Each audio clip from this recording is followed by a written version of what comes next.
Assalamualaikum warahmatullahi wabarakatuh.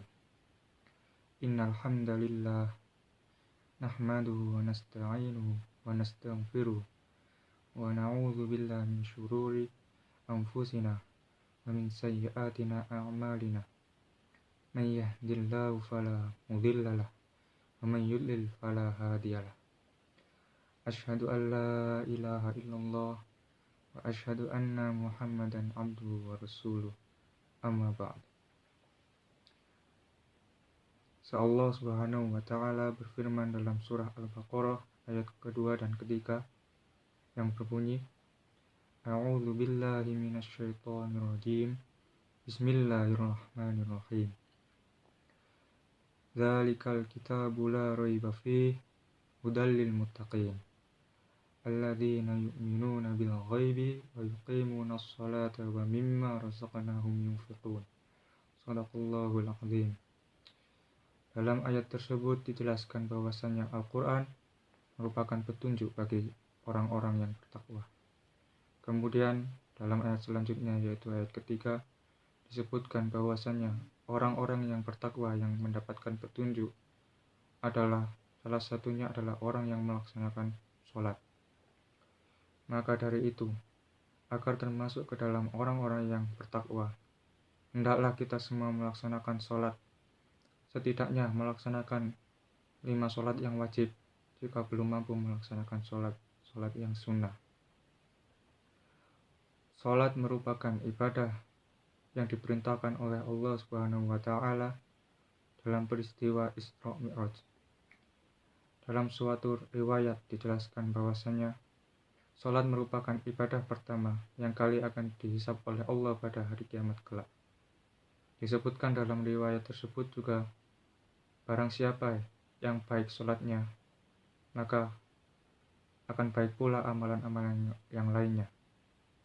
Dan dijelaskan pula bahwa siapa yang buruk sholatnya, maka buruk pula amalan-amalan yang lainnya.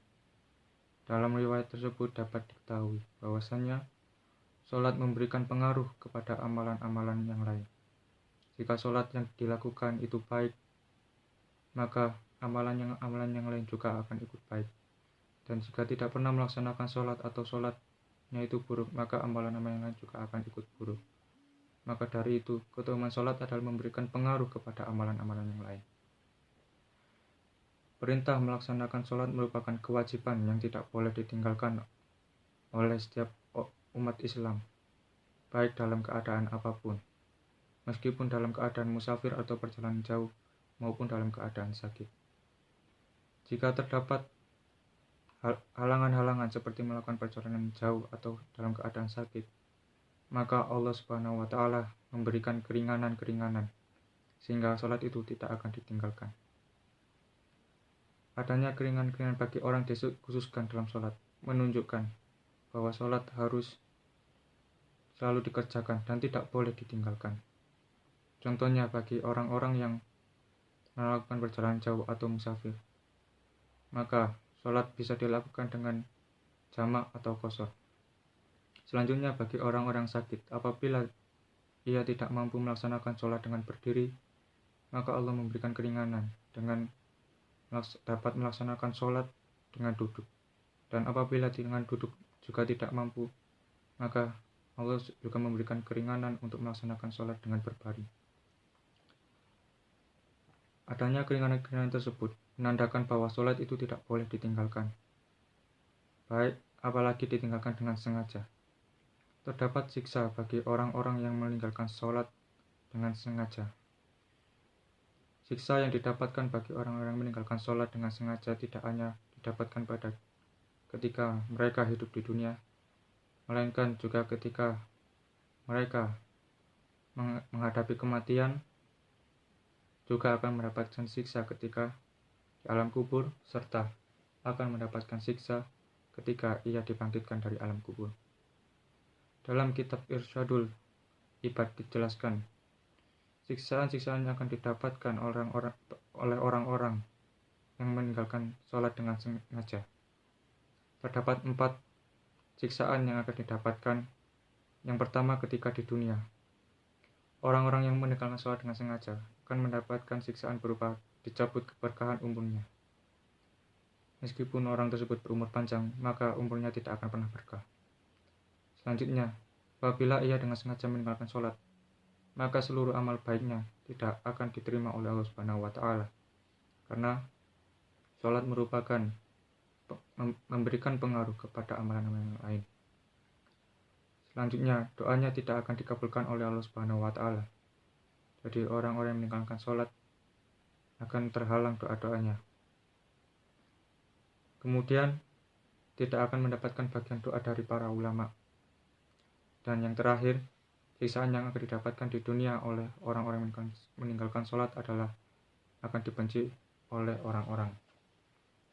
Selanjutnya, siksaan yang akan didapatkan oleh orang-orang yang meninggalkan sholat dengan sengaja ketika ia meninggal adalah ia akan meninggal dalam keadaan sangat haus, dan apabila ia diberi minum 1 lautan pun tidak akan menghilangkan rasa hausnya tersebut. Kemudian ia juga akan meninggal dalam keadaan terhina karena sengaja meninggalkan sholat. Dan yang terakhir adalah ketika ia meninggal, ia juga akan mendapatkan siksaan berupa meninggal dalam keadaan lapar. Setelah mendapat siksaan ketika meninggal, ketika di alam kubur, ia juga akan mendapatkan siksaan. Yang pertama, alam kuburnya akan disempitkan.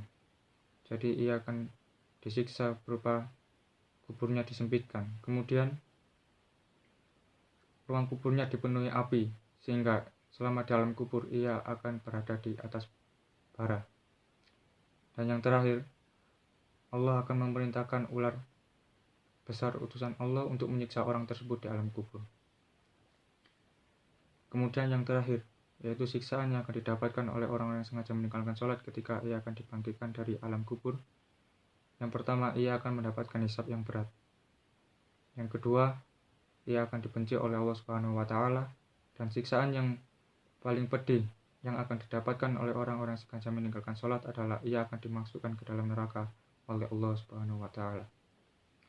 Setelah mengetahui siksaan-siksaan yang akan didapatkan oleh orang-orang yang sengaja meninggalkan sholat, maka sehendaknya kita selalu istiqomah untuk melaksanakan sholat 5 waktu, agar kita terhindar dari siksaan-siksaan Allah Subhanahu wa Ta'ala.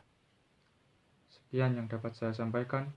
Semoga Allah Subhanahu wa Ta'ala selalu memberikan kita kemudahan untuk melaksanakan sholat dan memberikan kita kemudahan selalu istiqomah melaksanakan sholat 5 waktu.